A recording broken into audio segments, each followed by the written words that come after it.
Thank you very much for the kind introduction. Today I want to talk about the complexity of building fail operational and hard real-time systems for highly and fully automated driving.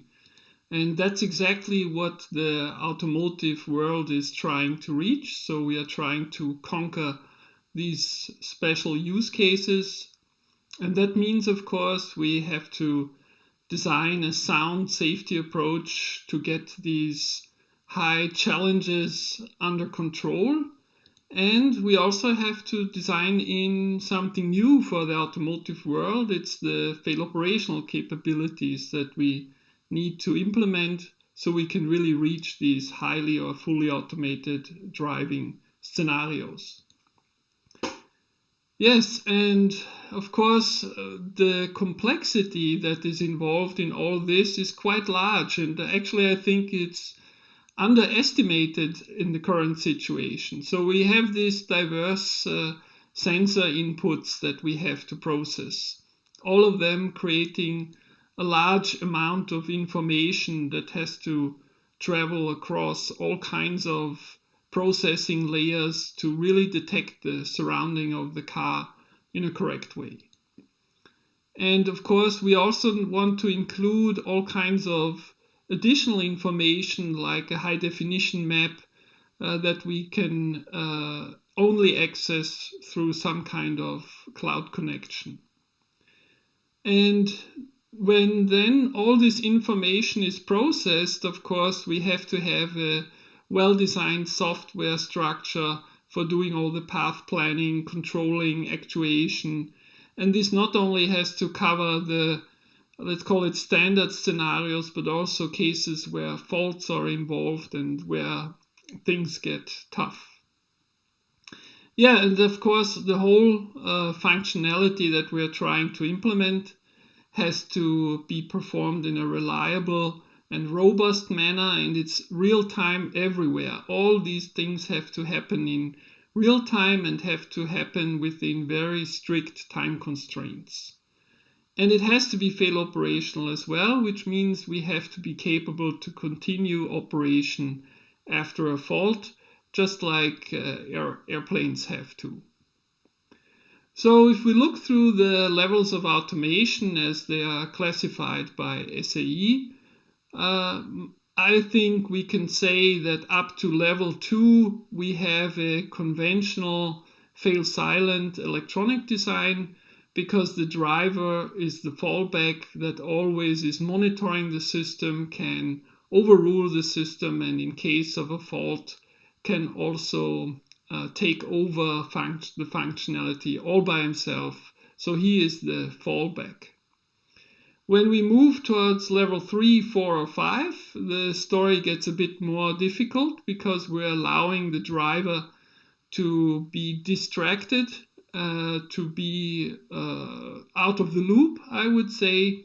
Not in all situations, but for certain driving situations, the driver can completely hand over the driving task to the electronic system. And in case of a fault, the driver might be requested to take over again, but he will need some time for that. And during this time, we will have a fail operational requirement on the electric or electronic system because it has to continue operation after the fault. So actually this fail operational requirement increases from level 3 to 4 to 5. And the only thing that really changes here significantly is the time duration. So in a level 3 system, we could say all we have to achieve is to continue operation until the driver is capable to take over. So that might be something in the range of about 10 seconds. And that means the system has to detect its limits, request to the driver, but no matter what, keep going in a fail operational manner, at least for this limited time duration. On a level 4 system, the situation gets even more complex. The vehicle might have to handle a significant fault, or maybe of the sensors or some other electronic component in an intelligent way. We'll have to plan a minimum risk maneuver, which could be, for instance, changing lanes and stopping at a safe position, or it might also be stop the car in the same lane that you are traveling in, or it might even be some other kind of strategy that was assigned to this task.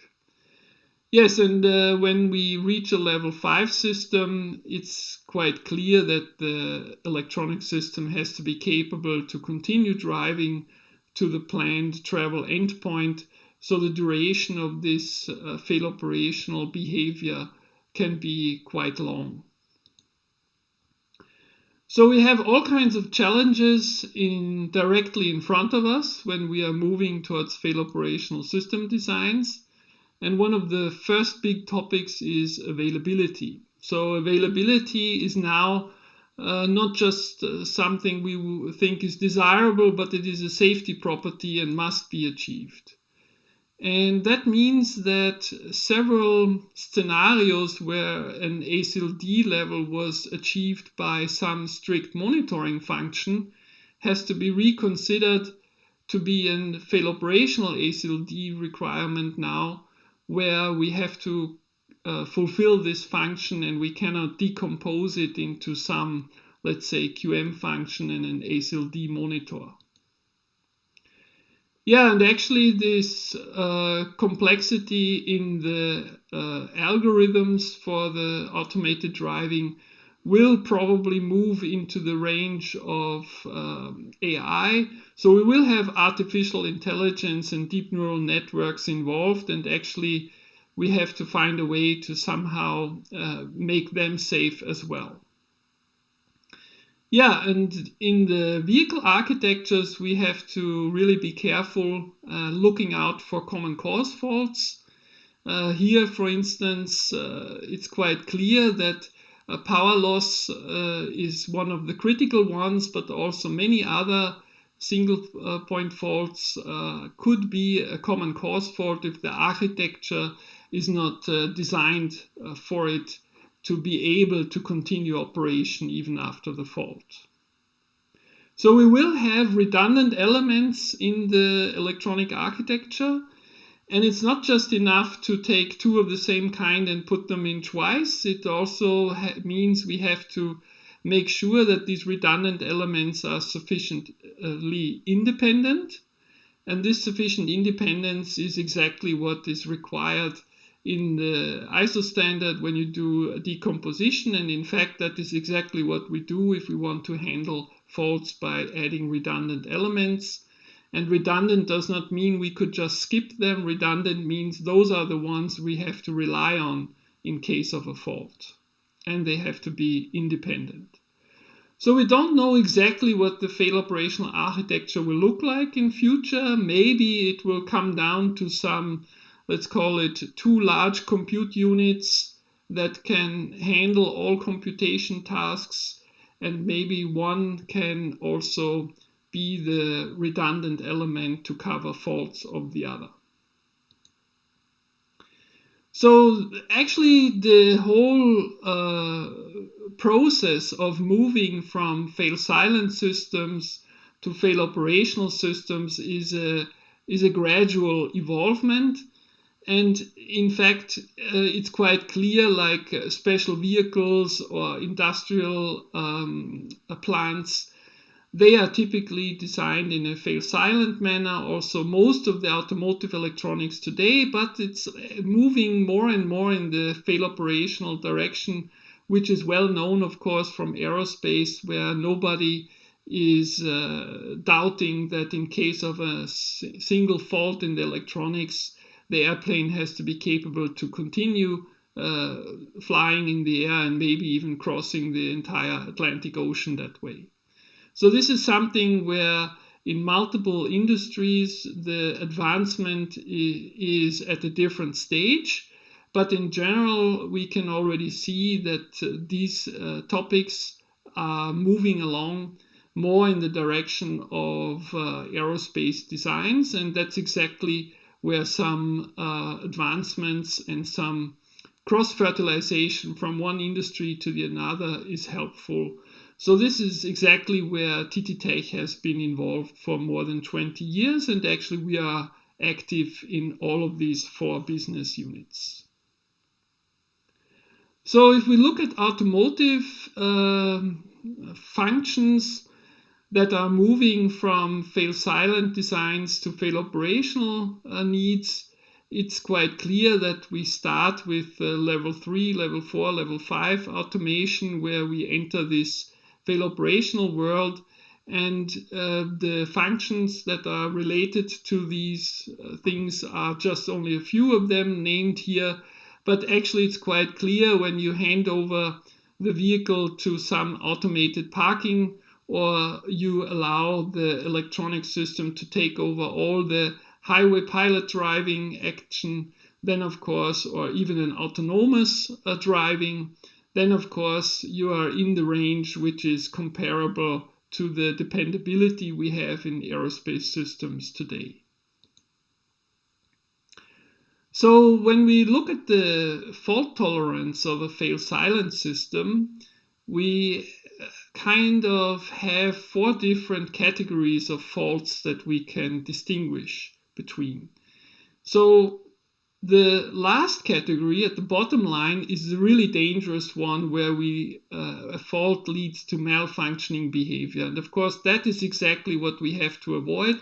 That is the unsafe state that needs to be avoided, which violates the safety goal. The other 3 states that I have expressed here would be that the fault is so, let's call it harmless, that it doesn't even change the operation. We can continue with normal operation. Or in a next step, if we look at this category that we call, I'll try to highlight this with the pointer. If we move to the next category, we will end up in some degraded operation. This would typically happen if not full information is available to the algorithms. One sensor was lost, and this degraded operation is still capable to fulfill the function, but not at the full level. But fault C is the kind where we really have to stop operating. We have to stop the function, like for instance an electric power steering assistance will stop assisting the driver that is in manual driving mode, and in that case the fallback is the driver that can still control the vehicle, but the electronic system will just enter the safe state of no operation, meaning creating, for instance, no torque on the steering column. And of course, the malfunctioning behavior, that is the focus of all the safety measures that we have implemented before. These safety measures have to help us to make it very unlikely that this fault really can occur. And malfunctioning behavior is the kind of behavior that we have to avoid with a proven probability. We have to make sure that these faults are very unlikely, maybe in the range of 10 to the power of minus 8 faults per hour. And to do that, we implement safety mechanisms which do a monitoring function and then react to the fault. And this reaction will bring us away from malfunctioning behavior, and in most cases will probably lead us to a fault C kind of situation, where the system has to shut down and enter the safe state to prevent malfunctioning behavior. Now, of course, if we can increase the fault tolerance and push these faults into category fault A or fault B, where we continue operation, that is of course a very advantageous situation. But for a fail-silent system, it is acceptable to end up in the no operation state, because it's still considered one of the safe states. So if you design a single electronic control unit today, using today's standard hardware designs, you will end up with a fail-silent subsystem. I know that some companies like Tesla are trying to integrate 2 computation units into one single box, but they are, of course, exactly trying to separate them internally using 2 chips, 2 power supplies. So these subsystems are tried to be kept as independent as possible to reach a fail operational design in the end. But a single computation channel is always a fail silent system. And if you integrate it into one single housing, then of course you really have to watch out that you have no single root cause that can bring both of these channels into the no operation state. So when we look at the fail operational system, from a formal perspective, not really much has changed. We only moved the no operation from a safe condition to an unsafe state now. So we also have to prevent these faults of category fault C. And that means we have to introduce additional redundancy into the architecture so we can handle the situation, like for instance, the power supply of a microcontroller goes down, then the whole computation, the whole software execution will stop. And the only way to survive that situation is to have some other computation unit in my architecture. And of course, it has to be sufficiently independent from the first one. So all these faults of category D and C now have to be somehow pushed towards the fault B and fault A type. That's exactly the tricky difficulty of a fail operational system. Simply shutting it down to the no operation state is not allowed. We have to continue operation in some degraded or maybe even in the normal mode whenever some fault occurs. And that means we will need at least 2 independent ECUs. And in fact, in aerospace, some subsystems are built in this 2 ECU design, typically called a COM-MON design. So we have one commanding, one monitoring device, and together they reach this level of fail operational design. But actually, that's not quite true. You have to add multiple instances of this device to really make it fail operational. So if we look into the driving task of a human driver, in principle, this task can be split into 3 activities: sensing, thinking, and acting. And of course, all this activity then has to be somehow transferred to the vehicle using mechanical gear like the steering wheel, the brakes, and also some components involved to control the drivetrain. So there is, of course, some electronics involved, but in the end, for instance, in case of an electronic fault, the mechanical arm force and the mechanical leg pressure from the driver can be moved all the way to the steering and braking gear and can control the vehicle. So for these systems, we're perfectly fine with this human driver as the unit that is controlling the vehicle. And actually, a human driver does a quite good job. I mean, if we look at the occurrence rate of crashes, it looks like a catastrophic number. 52,000 FIT would be kind of the failure rate that we can measure from real life driving average performance of the human. But the fatal crashes are happening at a much lower occurrence rate. So here we could claim 270 FIT is kind of the error rate of the human driver. And the main contributing factors are well known. It may be alcohol impaired driving or speeding or some kind of distraction. And of course, there could also be some electronic system failures that are in these numbers, that are the numbers recorded by statistics of, in this case, field data from the USA, from the National Highway Association. But actually, I think we have very strong evidence that the contribution from electric or electronic system failures is very low and probably below 1/5 for fatal crashes. Now, if we move on to an SAE level 2 system, we are adding a sense, compute, and act functionality by an advanced driver assistance system. This is happening in parallel with the driver.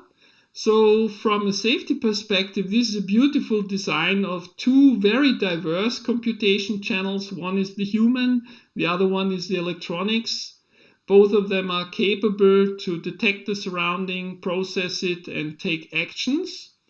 And of course, this setup if the electronics is designed to be fail silent, then the driver has to be the driving instance that can take over and can perform as a fallback.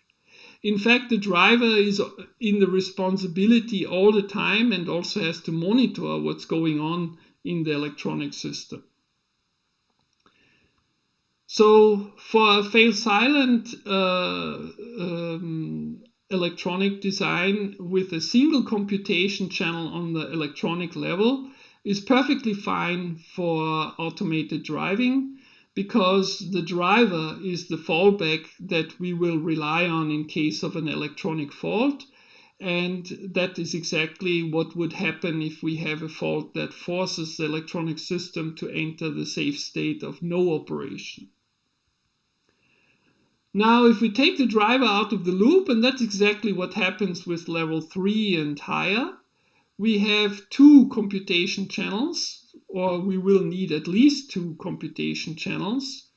They will both be capable to sense, think, and act. And in case of a fault, let's say this is the main driving function. If it fails, then the fallback is still capable to continue the driving task and create brake pressure, create steering movement, and so on. And of course, we do have some electronics involved in the actuators themselves. They also have to be fail operational. Then we will not accept that steering is just not possible anymore after some single power failure. So a dual channel automated driving system consisting of a main and a fallback electronic computation channel will be necessary to build a fail operational system. And in fact, maybe even more channels would be necessary for this. So if we try to systematically analyze the safety goal that we are trying to achieve here, the safety goal in a generalized form actually is quite simple.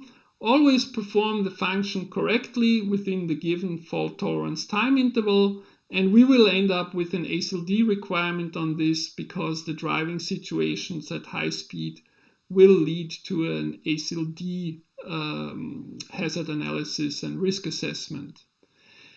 And the only new thing actually compared to a fail silent system is that we do not allow that this safety goal is violated by simply generating no output or kind of exiting into the no operation mode.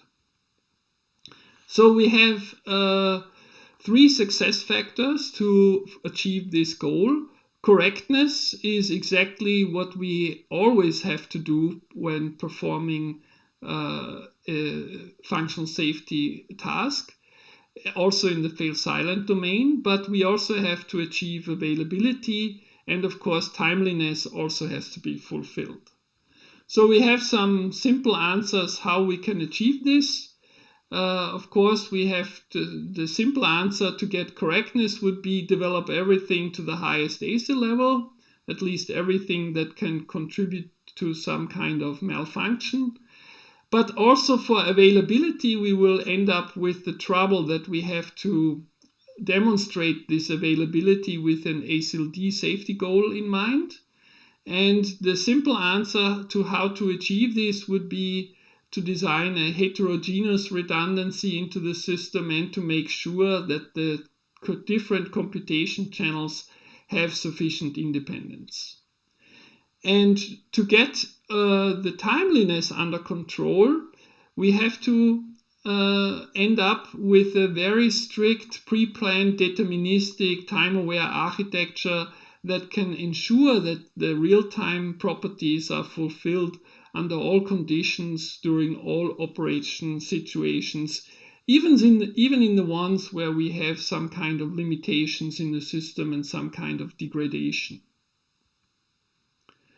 So the exemplary fail operational architecture might look a little bit like this. I wouldn't dare to show it to an aerospace engineer because they would probably claim that this is not sufficient to reach a fail operational design. But if this is the lowest, if we're trying to achieve the fail operational property with the lowest amount of invested hardware, we will probably end up with a, let's call it, two-channel computation design, where one channel is the fail-silent ASIL-D capable main computation, and we will also need some kind of a fallback computation channel, which might be rated ASIL-B only. And these two together form a fail operational ASIL-D system. And of course, we have a red line between these two. We have to make sure we have sufficient independence wherever possible. And we really have to watch out that we do not introduce some kind of common cause fault that could affect both sides at the same time and would prevent us from controlling the actuators. So inside the main channel, we actually expect that there will be multiple computation channels again. These computation channels might be of lower ASIL level, and the combination of them will then be a correct ASIL-D rated result. But in case of a fault, or let's call it non-agreement inside these computation channels, we are capable to shut off the actuator commands created by the main channel, and then we have to have the fallback channel in place that can control the situation and keep going with maybe a degraded functionality. Now, why are fail operational systems so complex and so difficult? I mean, I think you probably saw quite a few of these arguments already. The automated driving task by nature is a very complex task, and it's not easy to do that. We have all kinds of operation modes that we have to support now, especially the ones where we have some degraded operation. So this increased number of operation modes contributes to complexity. And of course, the EE systems have to be free from systematic faults, and that means we might end up with redeveloping all kinds of things up to the highest ASIL level to make sure that we do not have dangerous faults still in there. We need sufficient independence, and that means we will need to demonstrate that we really have no common cause faults and no cascading faults in the design. And yeah, availability now becomes a safety property. So when we take good old design rules for safety mechanisms, check and shut off, these things have to be reconsidered because they would end up being critical common cause faults if we just reuse them in a fail operational design again. Yes, and that also means we do have conflicting design targets that we have to meet, and we have to balance them in a reasonable way. And of course, we have to talk to our management and say, listen, we need some redundancy in the system now, and you have to leave it untouched because it's only in there so we can survive the case of a fault in the one computation channel. We need the other one. And if we want to build heterogeneous redundancy to avoid common cause faults by design, we will also have to spend more money on the development to get this in place. So a few words about MotionWise. That's exactly the platform that we develop as a company at TTTech Auto. So it supports multiple OSs, it supports multiple designs with multiple ECUs. It supports all kinds of scheduling options, not just the strict time-triggered version, but also we allow switching between scheduling modes, and we also can introduce kind of a mixed time criticality with the hybrid scheduling mode or our hardware engine scheduling, which is integrated there. Yeah, and it supports multiple communication networks, and we will need them, of course, for fail operational designs. And we can allow fine-grained configurable error reactions suitable for all kinds of system behavior. Yeah, and we have to provide freedom from interference, of course, and we have to especially allow that mixed criticality software is well separated so the designs can perform as a fail operational system in the end. And that means we do have to also provide advanced degradation and recovery concepts, because we cannot allow a single fault just to shut down the whole system. Yeah, and of course relevant parts have to be developed in ASIL-D, and when I say ASIL-D, I mean here a direct ASIL-D without decomposition.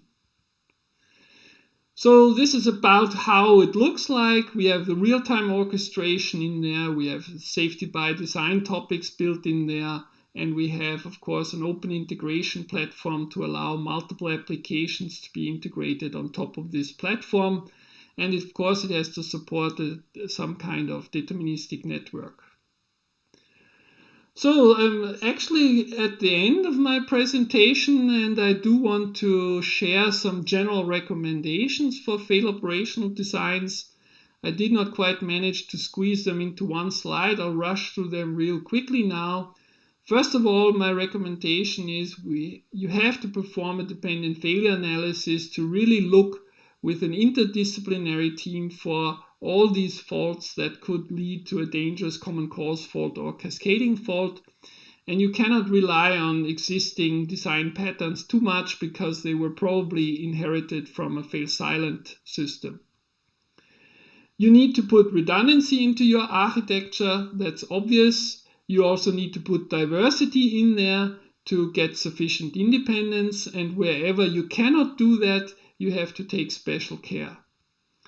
And of course, the system has to be designed in such a way that the two computation channels have a small amount of dependency or synchronization or communication between them.